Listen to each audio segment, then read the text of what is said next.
Hello everyone, मैं अनीता। प्रणाम, नमस्कार। कैसे हैं आप सब? तो आप सबका स्वागत है रमनीता अकेडमी चैनल पर। तो आपको पता ही होगा कि हम यहाँ पर रमनीता अकेडमी चैनल पर नेट JRF में जो कहानियाँ लगी हैं तो वो हम यहाँ पर डिटेल में कर रहे हैं। तो एक दो कहानी बची हैं, हमने सारी कर ली हैं। तो आज हमारी कहानी है कोसी का गटवार, जो शेखर जोशी जी द्वारा लिखित है।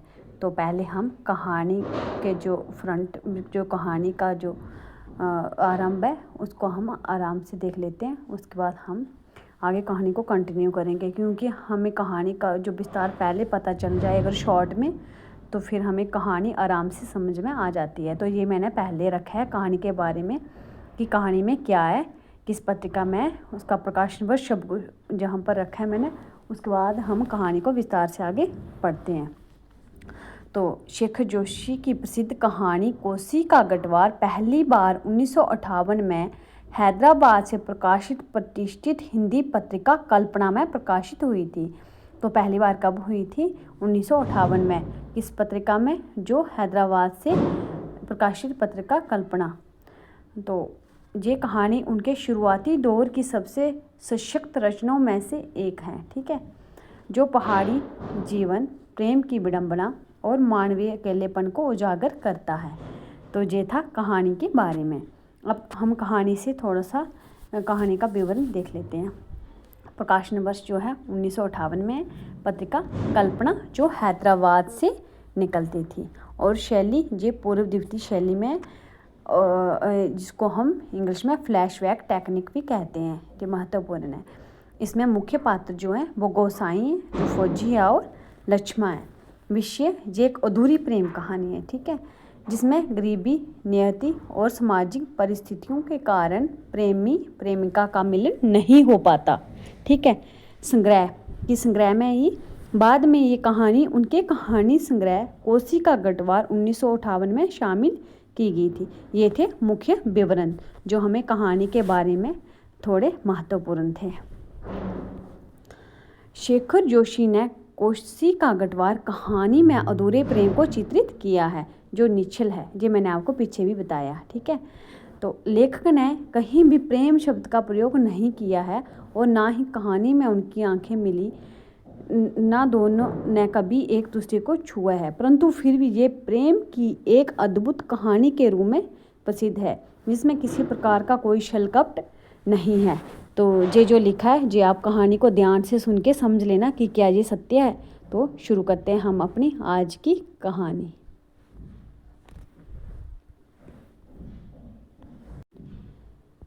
कोसी का गटवार शेखर जोशी जी द्वारा लिखित। अभी खप्पर में 1/4 से अधिक गेहूं शेष था, ठीक है। खप्पर में हाथ डालकर उसने व्यर्थ ही उल्टा पलटा और चक्की के पाटों के वृत्त में फैले हुए आटे को जाड़कर एक ढेर बना दिया। किसने? गोसाई ने। बाहर आते आते उसने फिर एक बार और खप्पर में झांक कर देखा, जैसे ये जानने के लिए कि इतनी देर में कितनी पिसाई हो चुकी है, क्योंकि गोसाई जो था वो क्या करता था, एक जो आटा पीसते ना यहाँ पर, उसको हम आगे देखेंगे, वो आटे की जहाँ पर आटा पीसते हैं वहाँ पर काम करता था, वो पिसाई का काम करता था। तो आगे देखेंगे हम कहाँ पर क्या था डिटेल में, ये ऐसे मैं आपको पहले बता रही। जैसे ये जानने के लिए कि इतनी देर में कितनी पिसाई हो चुकी है, परंतु अंदर की मिकदार में कोई विशेष अंतर नहीं आया था। खस खस की ध्वनि के साथ अत्यंत धीमी गति से ऊपर का पार्ट चल रहा था। गटवार का प्रवेश द्वार बहुत कम ऊंचा था। गटवार मतलब जहाँ पर वही आटा पीसा जाता है उसको बोलते हैं गटवार। तो वो गोसाई जो था वो गटवार में काम करता था, गटवार आटा पीसने का काम करता था। खूब नीचे तक झुककर वह बाहर निकला। सर के बालों और बाहों पर आटे की एक हल्की सफेद परत बैठ गई, ठीक है, ऐसी डस्ट जैसी बैठी होगी आटे की। खंबे का सहारा लेकर वह बुदबुदाया, जार साला, सुबह से अब तक पंसेरी भी नहीं हुआ। सूर्य कहाँ का कहाँ चला गया। कैसी अनहोनी बात अनहोनी तो है ही। जेठ बीत रहा है। तो कौन सा महीना? जेठ बीत रहा है। आकाश में कहीं बादलों का नामो निशान ही नहीं। अन्य वर्षों अब तक लोगों की धान रोपाई पूरी हो जाती थी, पर इस साल नदी नाले सब सूखे पड़े हैं। खेतों की सिंचाई तो दरकिनार, बीज की क्यारियाँ सूखी जा रही हैं। छोटे नाले, गुलों के किनारे के गट महीनों से बंद हैं। कोसी के किनारे है गोसाई का ये गट। कहाँ पर? कोसी नदी के किनारे है गोसाई का ये गट। ठीक है, गट मीन्स जहाँ पर आटा वही पीसा जा रहा था। पर इसकी भी चाल ऐसी ही लद्दू घोड़े की चाल की को मात देती है। ठीक है, चक्की के निचले खंड में शिशिर शिशिर की आवाज़ के साथ पानी को काटती हुई मथानी चल रही थी। कितनी धीमी आवाज़! अच्छे खाते पीते ग्वालों के घर में दही की मदानी इससे ज़्यादा शोर करती है। इसी मथानी का वह शोर होता था कि आदमी को अपनी बात नहीं सुनाई देती, और अब तो भले नदी पार कोई बोले तो बात क्या सुनाई दे जाए। शप शप शप। पुरानी फौजी पैंट को घुटनों तक मोड़कर गुसाई पानी की गुल के अंदर चलने लगा। कहीं कोई सुराख निकास हो तो बंद कर दे, एक बूंद पानी भी बाहर ना जाए। बूंद बूंद की कीमत है इन दिनों।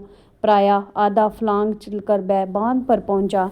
नदी की पूरी चौड़ाई को घेरकर पानी का बहाव गट की गुल की ओर मोड़ दिया गया था।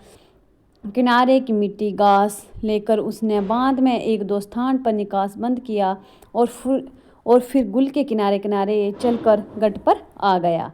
अंदर जाकर उसने फिर पाटों के वृत्त में फैले हुए आटों को बुहार कर डेयरी में मिला दिया। खप्पर में अभी थोड़ा बहुत गेहूं शेष था। वह उठकर बाहर आया। ठीक है, दूर रास्ते पर एक आदमी सर पर पिसान रखे उसकी ओर आ रहा था। गुसाई ने उसकी सुविधा का ख्याल कर वहीं से आवाज़ दे दी है, हाँ है हो, ये लंबर देर में आएगा। 2 दिन का पिसान अभी जमा है, ऊपर उमेद सिंह के गट में देख लो। ऊपर कोई उमेद सिंह का गट भी होगा, उसको बोला कि आप वहाँ पर चले जाओ। ठीक है, यहाँ पर अभी 2 दिन तक का पिसान पड़ा हुआ है। उस व्यक्ति ने मुड़ने से पहले एक बार और प्रयत्न किया। खूब ऊंचे स्वर में पुकार कर वह बोला, ज़रूरी है जी, पहले हमारा लंबर नहीं लगा दोगे? लंबर मतलब हमारी बारी, हमारा नंबर नहीं आएगा पहले। गुसाई होठों ही होठों में मुस्कुराया। साला कैसे चीखता है, जैसे गट की आवाज़ इतनी हो कि मैं सुन ना सकूं। सब कुछ ऊंची आवाज़ में उसने हाथ हिलाकर उत्तर दे दिया, जहां ज़रूरी का भी बाप रखा है जी, तुम ऊपर चले जाओ। वह आदमी लौट गया। महल की छांव में बैठकर गुसाई ने लकड़ी के जलते कुंदे को खोलकर चिलम सुलगाई और गुड़ गुड़ करता धुआं उड़ाता रहा। खसर खसर चक्की का पाट चल रहा था। किट किट किट किट। खप्पर से दाने गिराने वाली चिड़िया पाट पर टकरा रही थी। शिशिर शिशिर की आवाज़ के साथ मथानी पानी को काट रही थी, और कहीं कोई आवाज़ नहीं। कोसी के बहाव में भी कोई ध्वनि नहीं। रेती पाथरों के बीच में टखने टखने पत्थर भी अपना सर उठाए आकाश को निखर रहे थे। दोपहरी ढलने पर भी इतनी तेज धूप, कहीं चिड़िया भी नहीं बोलती, किसी प्राणी का प्रिय अप्रिय स्वर भी नहीं। ठीक है, सूखी नदी के किनारे बैठा गोसाई सोचने लगा, क्यों इस व्यक्ति को लुटा दिया। लौट तो वह जाता ही गट के अंदर टच पड़े पिसान के थैले को देकर 2-4 क्षण की बातचीत का आसरा ही होता। ठीक है, कभी कभी गुसाई को जे अकेलापन काटने लगता है। सूखी नदी के किनारे का वह अकेलापन नहीं, जिंदगी बरसा देने के लिए जो अकेलापन उसके द्वार पर धरना देकर बैठ गया था, वही जिसे अपना कह सके। ऐसे किसी प्राणी का स्वर उसके लिए नहीं, पालतू कुत्ते बिल्ली का स्वर भी नहीं। क्या ठिकाना ऐसे मालिक का जिसका घर द्वार नहीं, बीवी बच्चे नहीं, खाने पीने का ठिकाना नहीं। ठीक है, घुटनों तक उठी हुई फौजी पैंट के मोड़ को गुसाई ने खोला। गुल में चलते हुए थोड़ा बाग भीग गया था, पर इस गर्मी में उसे भीगी पैंट की ये शीतलता अच्छी लगी। पैंट की सलवटों को ठीक करते करते गोसाई ने हुक्के की नली से मुंह हटाया। उसके होंठों में बाएं कोने पर हल्की सी मुस्कान उभर आई। बीती बातों की याद गुसाई सोचने लगा, इसी पैंट की बदौलत ये अकेलापन उसे मिला है। नहीं, याद करने को मन नहीं करता। बहुत पुरानी बातें वह भूल गया है, पर हवालदार साहिब की पैंट की बात उसे नहीं भूलती। ऐसी ही फौजी पैंट पहनकर हवालदार धर्म सिंह आया था। कौन? धर्म सिंह। लॉन्ड्री की धुली नोकदार क्रीज वाली पैंट, वैसी ही पैंट पहनने की महत्वाकांक्षा लेकर गोसाई फौज में गया था। पर फौज से लौटा तो पैंट के साथ साथ ज़िंदगी का अकेलापन भी उसके साथ आ गया। ठीक है, पैंट के साथ और भी कितनी स्मृतियाँ संबद्ध है उस बार की छुट्टियों की बात। कौन महीना? हाँ, बैसाख ही था। ठीक है, पहले जेठ था, अब बैसाख आ गया। सर पर क्रास, खुखरी के क्रेस्ट वाली काली किश्ती नुमा टोपी को तिरछा रखकर फौजी वर्दी वह पहली बार एनुअल लीव पर घर आया। एनुअल लीव, ठीक है, सालाना छुट्टी पे आया तो चीड़ बन की आग की तरह खबर इधर उधर फैल गई थी। बच्चे बूढ़े सभी उससे मिलने आए थे। चाचा का गौंठ एकदम भर गया था। ठसाठस बिस्तर की नई एकदम साफ जगमग लाल नीली दरियों वाली दरी आंगन में बिछानी पड़ी थी। लोगों को बिठाने के लिए खूब याद है आंगन का गोबर देरी में लग गया था। बच्चे बूढ़े सभी आए थे। सिर्फ चना गुड़िया हल्दानी के तंबाकू का लोभ ही नहीं था। कल के शर्मीले गोसाई को इस नए रूप में देखने का कौतूहल भी था, पर गोसाई की आंखें उस भीड़ में जिसे खोज रही थी वह वहाँ नहीं थी। नाला पार के अपने गांव से भैंस के कटिया को खोजने के बहाने दूसरे दिन लक्ष्मा आई थी, पर गोसाई उस दिन उससे मिल ना सका। गांव के शोकरे ही गोसाई की जान को बवाल हो गए थे। बूढ़े नरसिंह प्रधान उन दिनों ठीक ही कहते थे। बूढ़े नरसिंह महत्वपूर्ण पात्र है यहाँ पर, बूढ़े नरसिंह। ठीक है, आजकल गोसाई को देखकर सोवनिया का लड़का भी अपनी फटी घेर की टोपी को तिरछी पहनने लगा था। ठीक है, दिन रात बिल्ली के बच्चों की तरह शोकरे उसके पीछे लगे रहते थे, सिगरेट बीड़ी या गपशप के लोभ में। ठीक है, एक दिन बड़ी मुश्किल से मौका मिला था उसे। लक्ष्मा को पात पतेल के लिए जंगल जाते देखकर वह शोकरों से कांकड़ के शिकार का बहाना बनाकर अकेले जंगल को चल दिया था। गांव की सीमा से बहुत दूर काफल के पेड़ के नीचे, किसका पेड़? काफल। गोसाई के घुटनों पर सर रखकर लेटी लक्ष्मा काफल खा रही थी। ठीक है, काफल कोई फल है। पक्के गदराए गहरे लाल लाल काफल।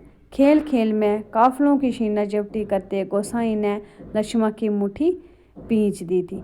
टप टप काफलों का गाढ़ा लाल रस उसकी पैंट पर गिर गया था। लक्ष्मा ने कहा था, इसे यहीं रख जाना, मेरी पूरी भांग की कुर्ती इसमें से निकल आएगी। वह खिलखिलाकर अपनी बात पर स्वयं ही हंस दी। पुरानी बात क्या कहा था गोसाई ने, याद नहीं पड़ता? तेरे लिए मखमल की कुर्ती ला दूंगा मेरी सुबह, या कुछ ऐसा ही, मेरी सुबह उसको कहा था लक्ष्मा को। पर लक्ष्मा को मलमल की कुर्ती किसने पहनाई होगी? पहाड़ी पार के रमुआ ने, जो तुरी निशान लेकर उसे ब्याने आया था। तो जिसकी शादी हुई थी लक्ष्मा के साथ, उनका नाम क्या बोला है? रमुआ। ठीक है, जिसके आगे पीछे भाई बहन नहीं, माँ बाप नहीं, परदेश में बंदूक की नोक पर जान रखने वाले को छोकरी कैसे दे हम? लक्ष्मा के बाप ने कहा था। तो ये पेपर में भी आया था, मोस्ट इम्पॉर्टेंट है यहाँ से ये कथन, ये पेपर में भी आया था। उसका मन जानने के लिए गोसाई ने टेढ़े तिरछे बात चला दी थी। उसी साल मंगसीर की एक ठंडी उदास शाम को गोसाई की यूनिट के सिपाही किशन सिंह ने, कौन था? किशन सिंह ने क्वार्टर मास्टर स्टोर के सामने खड़े खड़े उससे कहा था, हमारे गांव के राम सिंह ने जिद की, तभी छुट्टियां बढ़ानी पड़ी। ठीक है, राम सिंह जिसकी शादी हुई थी लक्ष्मा से। उस साल उसकी शादी थी। खूब अच्छी औरत मिली है यार, शक्ल सूरत भी खूब है, एकदम पटाखा, बड़ी हंसमुख है। तुमने तो देखा होगा, तुम्हारे गांव की है लक्ष्मा कुछ ऐसा ही नाम है। ठीक है, ये बता रहे गोसाई को। गोसाई को याद नहीं पड़ता कौन सा बहाना बनाकर वह किशन सिंह के पास चला आया था। रम डे थे उस दिन। हमेशा आधा पैग लेने वाला गोसाई उस दिन पेशी करवाई थी मलेरिया प्रकाशन न करने के अपराध में। सोचते सोचते गोसाई बुद्ध बताया, रसाल एडजुटेंट। गोसाई सोचने लगा, उस साल छुट्टियों में घर से विदा होने से एक दिन पहले वह मौका निकाल कर लक्ष्मा से मिला था। गंगनाथ जू की कसम, जैसे तुम कहोगे मैं वैसे ही करूँगी, आंखों में आंसू भरकर लक्ष्मण ने कहा था। तो किसकी कसम खाई थी? गंगनाथ जू की कसम खाई थी। वर्षों से वह सोचता आया है कभी लक्ष्मण से भेंट होगी तो वह अवश्य कहेगा कि गंगनाथ का जागर लगाकर प्रायश्चित जरूर कर लें। ठीक है, क्योंकि उसने कसम खाई थी कि जैसा आप कहोगे वैसा ही करूँगी। देवी देवताओं की झूठी कस्में खाकर उन्हें नाराज करने से क्या लाभ, जिस पर भी गंगनाथ का कोप हुआ मैं कभी फल फूल नहीं पाया, पर लक्ष्मण से कब भेंट होगी जे वह नहीं जानता। लड़कपन से संगी साथी नौकरी चाकरी के लिए मैदानों में चले गए हैं, गांव की ओर जाने का उसका मन नहीं होता। लक्ष्मण के बारे में किसी से पूछना उसे अच्छा नहीं लगता। जितने दिन नौकरी रही वह पलट कर अपने गांव नहीं आया। एक स्टेशन से दूसरे स्टेशन का वॉलंटरी ट्रांसफ़र लेने वालों की लिस्ट में नायक गुसाई सिंह का नाम ऊपर आता रहा लगातार 15 साल तक, क्योंकि वो घर नहीं आया और ट्रांसफ़र वो एक जगह से दूसरी जगह अपनी लेता रहा। पिछले बैसाख में ही वह गाँव लौटा 15 साल बाद। रिजर्व में आने पर काले बालों को लेकर गया था, खिचड़ी बाल लेकर लौटा, मतलब वाइट बाल हो गए थे फिर उसके। लक्ष्मण का हठ उसे अकेला बन गया। आज इस अकेलेपन में कोई होता जिसे गोसाई अपनी जिंदगी की किताब पढ़कर सुनाता, शब्द शब्द अक्षर अक्षर, कितना देखा कितना सुना और कितना अनुभव किया उसने। पर नदी किनारे जे तपती रेत, पनचक्की की हटर पटर और मिहल की छाया में ठंडी चिल्म को निष्प्रयोजन गुड़गुड़ाता गोसाई, और चारों ओर अन्य कोई नहीं, एकदम निर्जन निस्तब्ध सुनसान। एकाएक गोसाई का ध्यान टूटा। सामने पहाड़ी के बीच की पगडंडी से सिर पर बोझा लिए एक नारी आकृति उसी ओर चली आ रही थी। गोसाई ने सोचा वहीं से आवाज़ देकर उसे लौटा दे। किसी ने चिकने काई लगे पत्थरों पर कठिनाई से चल उसे वहाँ तक आकर केवल निराश लौट जाने को क्यों ये वादे करें। दूर से चिल्ला चिल्लाकर पिसान स्वीकार करवाने की लोगों की आदत से वह तंग आ चुका था। इस कारण आवाज़ देने को उसका मन नहीं हुआ। वह आकृति अब तक पगडंडी छोड़कर नदी के मार्ग में आ पहुंची थी। चक्की की बदलती आवाज़ को पहचान कर गोसाई गट के अंदर चला गया। खप्पर का अनाज समाप्त हो चुका था। खप्पर में एक कम अन्न वाले थैले को उल्टकर उसने अन्न का निकास रोकने के लिए काठ की चिड़ियों को उल्टा कर दिया। किटकिट का स्वर बंद हो गया। वह जल्दी जल्दी आटे को थैले से भरने लगा। घर के अंदर मथानी की शिशिर शिशिर की आवाज़ भी अपेक्षाकृत कम सुनाई दे रही थी। केवल चक्की ऊपर वाले पाट की घिसती हुई गड़गड़ाहट का हल्का धीमा संगीत चल रहा था। तभी गोसाई ने सुना अपनी पीठ के पीछे गट के द्वार पर इस संगीत से भी मधुर एक नारी का कंठ स्वर, कब बारी आएगी जी, रात की रोटी के लिए भी घर में आटा नहीं है। सर पर पिसान रखे एक स्त्री उससे जे पूछ रही थी। गोसाई को उसका स्वर परिचित सा लगा। चौंक कर उसने पीछे मुड़कर देखा। कपड़े में पिसान ढीला बंधा होने के कारण बोझा का एक सिरा उसके मुख के आगे आ गया था। गोसाई उसे ठीक से नहीं देख पाया, लेकिन तब भी उसका मन जैसे आशंकित हो उठा। अपनी शंका का समाधान करने के लिए वह बाहर आने को मुड़ा। ठीक है, उसको शक होने लगा कि ये आवाज़ कहीं सुनी सुनाई है। लेकिन तब भी फिर अंदर जाकर पिसान के थैलों को इधर उधर रखने लगा। काठ की चिड़ियाँ किटकिट बोल रही थी और उसी गति के साथ गोसाई को अपने हृदय की धड़कन का आभास हो रहा था। घर के छोटे कमरों में चारों ओर पिसे हुए अन्न का चूर्ण फैल रहा था, जो अब तक गोसाई के पूरे शरीर पर छा गया था। इस कृत्रिम सफेदी के कारण वह वृद्ध सा दिखाई दे रहा था। स्त्री ने उसे नहीं पहचाना।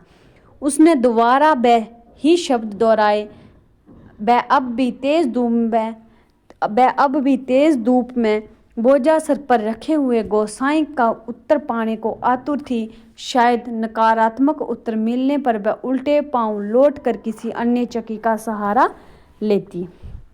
नकारात्मक मीन्स नहीं। दूसरी बार के प्रश्न को गोसाई ना टाल पाया, उत्तर देना ही पड़ा। जहाँ पहले ही ढीला लगा है, देर तो होगी ही। उसने दबे दबे स्वर में कह दिया। स्त्री ने किसी प्रकार की अण्य विनय नहीं की। शाम के आटे का प्रबंध करने के लिए वह दूसरी चक्की का सहारा लेने को लौट पड़ी। गोसाईं झुककर गट से बाहर निकला। मुड़ते समय स्त्री की एक झलक देखकर उसका संदेह विश्वास में बदल गया था। हताश सा वह कुछ क्षणों तक उसे जाते हुए देखता रहा और फिर अपने हाथों तथा सिर पर गिरे हुए आटे को झाड़कर एक दो कदम आगे बढ़ा।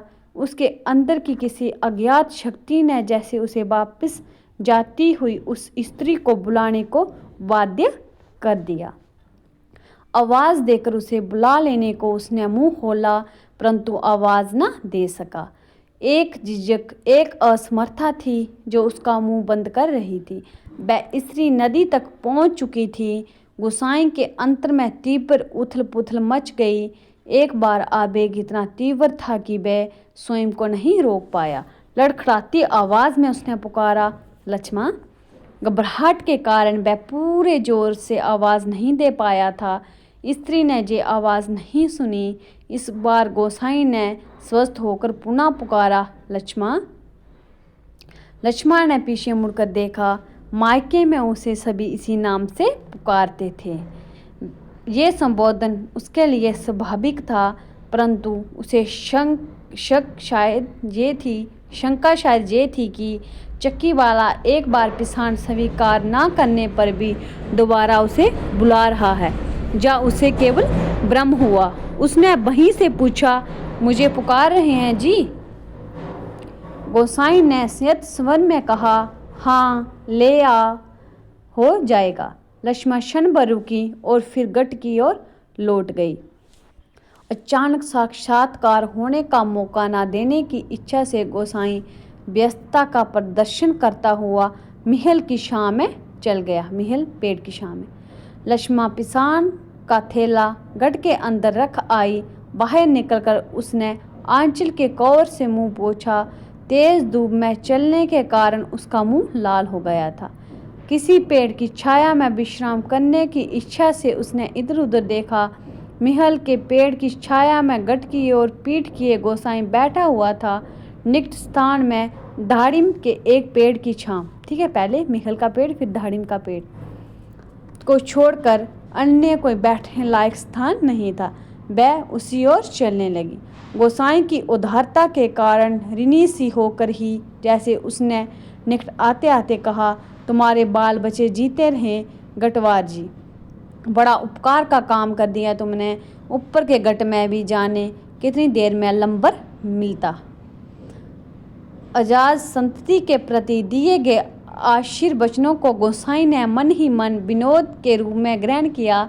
इस कारण उसकी मानसिक उथल पुथल कुछ कम हो गई। लक्ष्मा उसकी ओर देखे। इसके पूर्व ही उसने कहा, जीते रहे तेरे बाल बच्चे लक्ष्मा, मायके कब आई? ठीक है, उसने पूछा, मायके कब आई?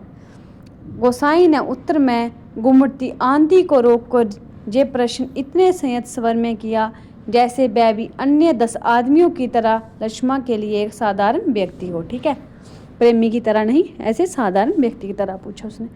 दाड़िम की छाया में, मैंने बताया आपको पेड़ों का ध्यान रखना है। कभी दाड़िम कभी महल पेड़, तो पूछ सकते हैं कि किस किस पेड़ का नाम का जिक्र हुआ है। दाड़िम की छाया में पात पतेल झाड़कर बैठते लक्ष्मा ने शंकित दृष्टि से गोसाईं की ओर देखा। कोसी की सूखी धार अचानक जल प्लावित होकर बहने लगी तो भी लक्ष्मा को इतना आश्चर्य न होता जितना अपने स्थान से केवल 4 कदम की दूरी पर गोसाईं को इस रूप में देखने पर हुआ। विस्मय से आंखें फाड़कर वह उसे देखे जा रही थी, जैसे अब भी उसे विश्वास न हो रहा हो कि जो व्यक्ति उसके सन्मुख बैठा है वह उसका पूर्व परिचित गोसाईं ही है। ठीक है, उसको अपने आप पे विश्वास ही नहीं हो रहा है। तुम, उसने पूछा, तुम? जाने लक्ष्मा क्या कहना चाहती थी, शेष शब्द उसके कंठ में ही रह गए। हाँ, पिछले साल पलटन से लौट आया था, वक्त काटने के लिए ये गट्ट लगवा दिया। गोसाईं ने पूछा, बाल बच्चे ठीक हैं? आंखें जमीन पर टिकाए गर्दन हिलाकर संकेत से ही उसने बच्चों की कुशलता की सूचना दे दी। ठीक है, बिना कुछ बोले। जमीन पर गिरे एक दाड़िम के फूल को हाथों में लेकर लक्ष्मा उसकी पंखुड़ियों को एक एक कर निर्देश्य तोड़ने लगी और गोसाई पतली सींक लेकर आग को कुरेदता रहा। बातों का क्रम बनाए रखने के लिए गोसाई ने पूछा, तू अभी और कितने दिन मायके ठहरने वाली है? अब लक्ष्मा के लिए अपने को रोकना असंभव हो गया। टप टप टप आंसू गिरने लगे उसको। वह सर नीचा किए आंसू गिराने लगी। सिसकियों के साथ साथ उसके उठते गिरते कंधों को गोसाई देखता रहा। उसे ये नहीं सूझ रहा था कि वह किन शब्दों से अपनी सहानुभूति प्रकट करे। इतनी देर बाद सहसा गोसाई का ध्यान लक्ष्मा के शरीर की ओर गया। उसके गले में चिरे सुहाग चिन्ह नहीं था, ठीक है, जिसको हम मंगलसूत्र जैसा कुछ कहते होंगे। हतप्रभ सा गोसाई उसे देखता रहा, मतलब हैरान हो गया। अपनी व्यवहारिक अज्ञानता पर उसे बेहद झुंझलाहट हो रही थी, ठीक है। आज अचानक लक्ष्मा से भेंट हो जाने पर वह उन सब बातों को भूल गया जिन्हें वह कहना चाहता था। मतलब वो कहना चाहता था ना कि गंगनाथ जू की जो आपने कसम खाई है तो वहाँ पर जाकर आप क्षमा याचना कुछ कर लेना, तो वो भूल गया। इन क्षणों में वह केवल मात्र श्रोता बनकर रह जाना चाहता था। गोसाई की सहानुभूतिपूर्ण दृष्टि पाकर लक्ष्मा आंसू पोंछती हुई अपना दुखड़ा रोने लगी। जिसका भगवान नहीं होता उसका कोई नहीं होता, ये लक्ष्मा कहने लगी। जेठ जेठानी से किसी तरह पिंड छुड़ाकर जहाँ मां की बीमारी में आई थी वह भी मुझे छोड़कर चली गई। एक अवागा मुझे रोने को रह गया है, उसी के लिए जीना पड़ रहा है, नहीं तो पेट पर पत्थर बांध कर कहीं डूब मरती जंजाल करता। मतलब बेटे की बात कर रही है, लक्ष्मा का बेटा जो है। जहाँ काका काकी के साथ जहाँ काका काकी के साथ रह रही हो, ये गोसाई ने पूछा उसको। मुश्किल पड़ने पर कोई किसी का नहीं होता। कौन कह रहा है? लक्ष्मा कह रही है। बाबा की जायदाद पर उनकी आंखें लगी हैं, सोचते हैं कहीं मैं हक न जमा लूं।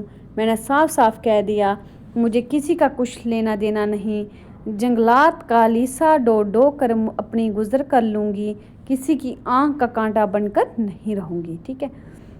गोसाई ने किसी प्रकार की मौखिक संवेदना नहीं प्रकट की, केवल सहानुभूतिपूर्ण दृष्टि से उसे देखता बर रहा। दाड़िम के वृक्ष से पीठ टिकाकर लक्ष्मा घुटने मोड़कर बैठी थी। गोसाई सोचने लगा, 15-16 साल किसी की जिंदगी में अंतर लाने के लिए कम नहीं होते। समय का ये अंतराल लक्ष्मा के चेहरे पर भी छाप छोड़ गया, पर उसे लगा उस छाप के नीचे वह आज भी 15 वर्ष पहले की लक्ष्मा को देख रहा है, ठीक है। कितनी तेज धूप है इस साल? कौन कह रहा है? लक्ष्मा का स्वर उसके कानों में पड़ा। लक्ष्मा ने कहा, प्रसंग बदलने के लिए ही, जैसे लक्ष्मा ने ये बात जानबूझकर कही हो। और अचानक उसका ध्यान उस ओर चला गया जहाँ लक्ष्मा बैठी थी। दाड़म की फैली फैली अध ढकी ढालों से छनकर धूप उसके शरीर पर पड़ रही थी। सूरज की एक पतली किरण ना जाने कब से लक्ष्मा के माथे पर गिरी हुई एक लट को सुनहरी रंगीनी में डुबा रही थी। गोसाई एक टक उसे देखता रहा। दोपहर तो बीत चुकी होगी, लक्ष्मा ने प्रश्न किया तो गोसाई का ध्यान टूटा। हाँ, अब तो 2 बजने वाले होंगे। उसने कहा, उधर धूप लग रही हो तो इधर आ जाओ छाँव में। कहता हुआ गोसाई एक जमाई लेकर अपना स्थान से उठ गया।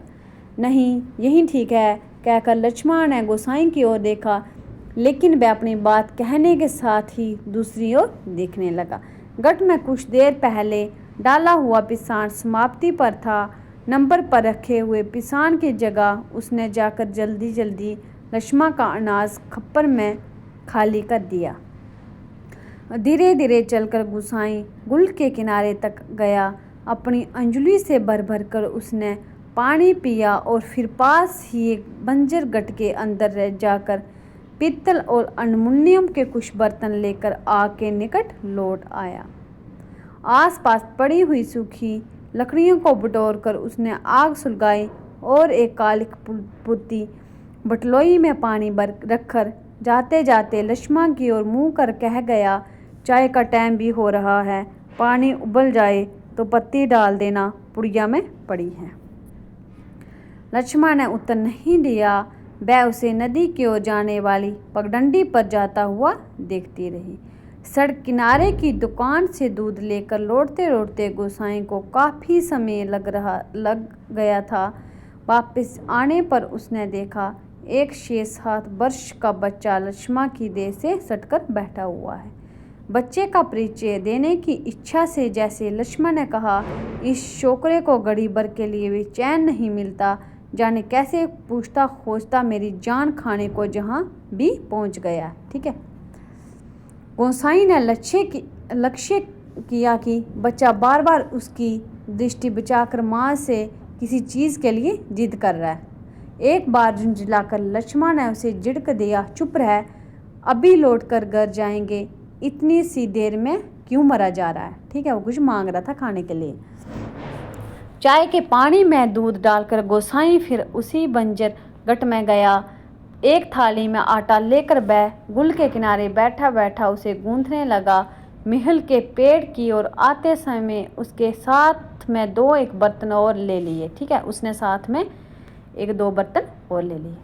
लक्ष्मा ने बटलोई में दूध चीनी डालकर चाय तैयार कर दी थी।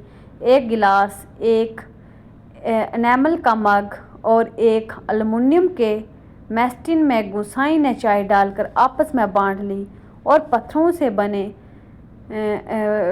बेढंगे चूल्हे के पास बैठकर रोटियां बनाने का उपक्रम करने लगा। हाथ का चाय का गिलास जमीन पर टिकाकर लक्ष्मा उठी। आटे की थाली अपनी ओर खिंचाकर उसने स्वयं रोटी पका देने की इच्छा ऐसे स्वर में प्रकट की कि गोसाई ना कह सका। वह खड़ा खड़ा उसे रोटी पकाते हुए देखता रहा।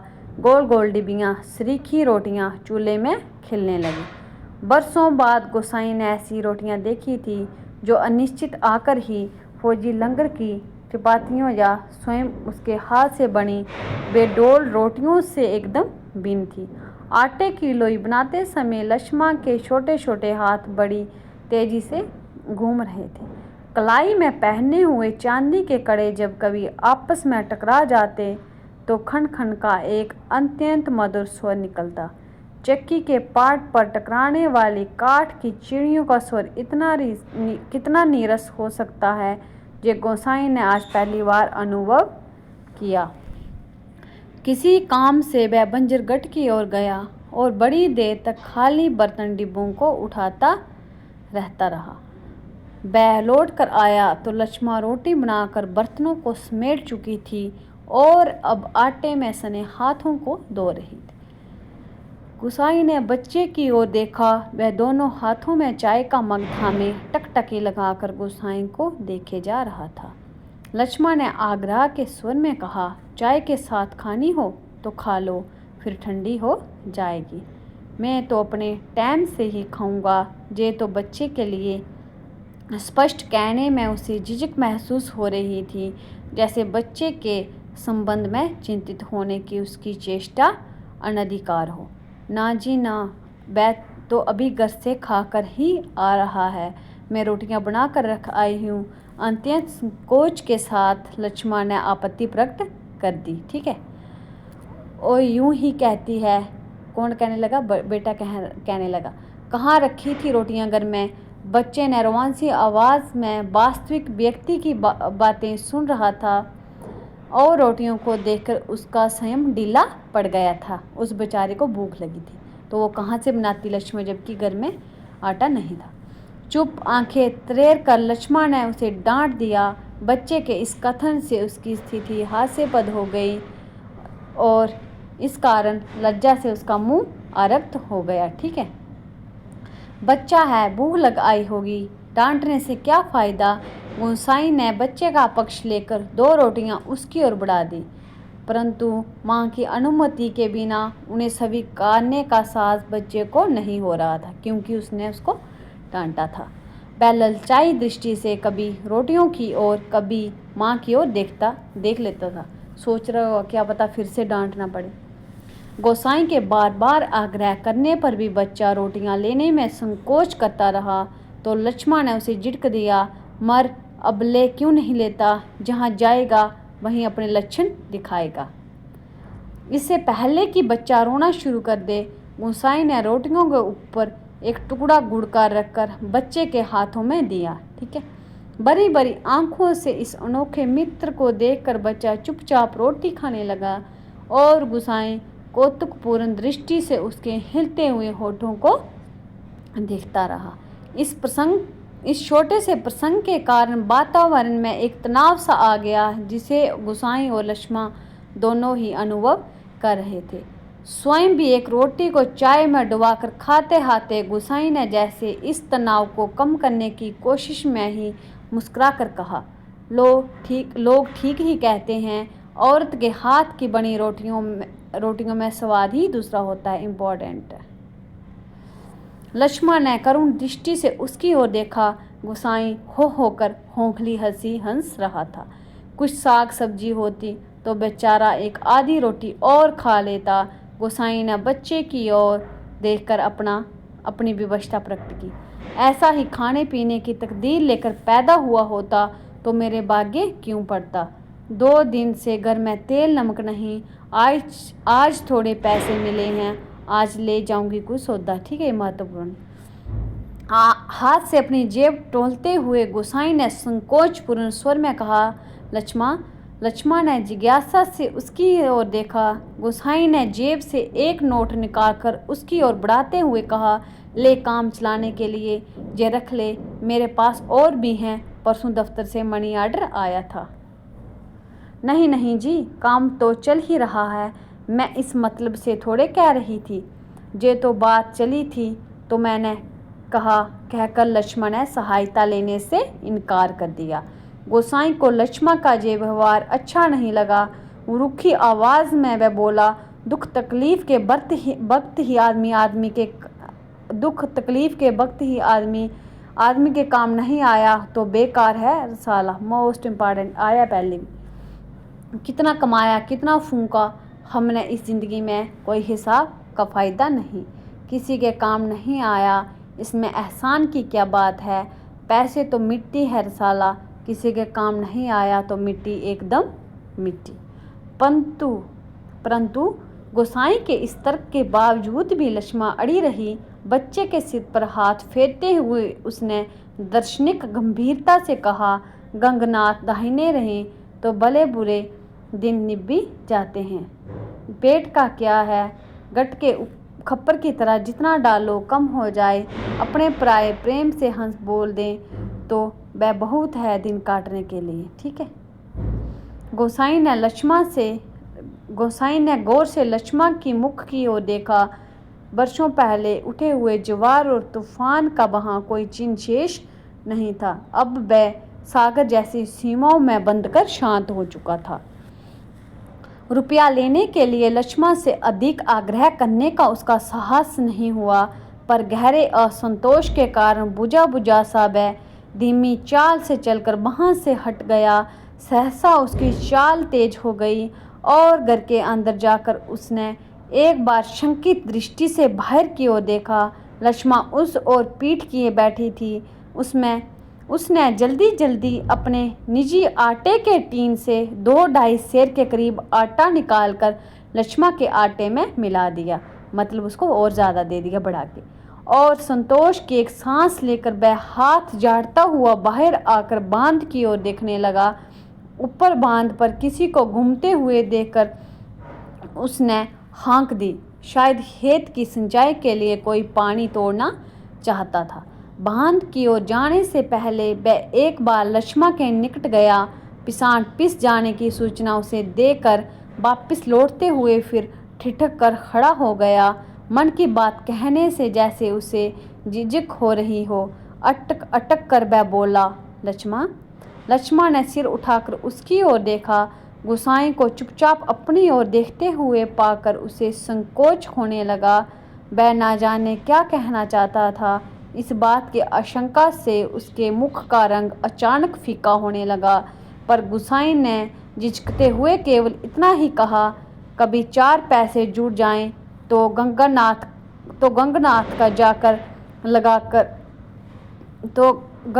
का जागर लगाकर भूल चूक की माफ़ी मांग लेना। ठीक है, जो पहले भी बात हुई थी। पूत परिवार वालों को देवी देवता के कोष से बचाए रखना। लक्ष्मण की बात सुनने के लिए वह नहीं रुका, बोला और चला गया। पानी तोड़ने वाले खेतिहर से झगड़ा निपटाकर कुछ देर बाद लौटते हुए उसने देखा सामने वाले पहाड़ की पगडंडी पर सर पर आटा लिए लक्ष्मण अपने बच्चे के साथ धीरे धीरे चली जा रही थी। वह उन्हें पहाड़ी के मोड़ तक पहुंचने तक टकटकी बांधे देखता रहता। घर के अंदर काठ की चिड़ियां अब भी किटकिट आवाज़ कर रही थीं। चक्की का पाट खिसर खिसर चल रहा था और मथाने की पानी काटने की आवाज़ आ रही थी और कोई स्वर नहीं, सब सुनसान निस्तब्ध।